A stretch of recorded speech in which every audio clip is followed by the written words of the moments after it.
Introduction to crack injection. Have you ever wondered how to repair cracks in concrete?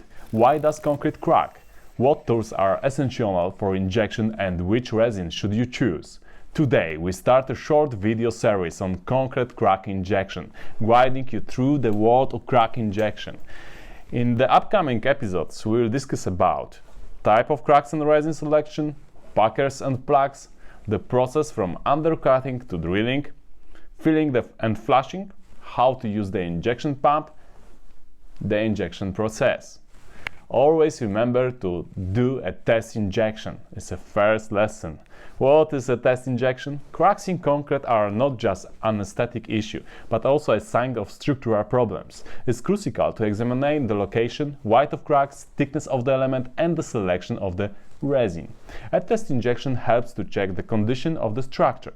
Its benefits are confirmation of the correct injection, estimation of required materials, preventing issues during the work, and optimizing the process with the right technology choice. See you soon!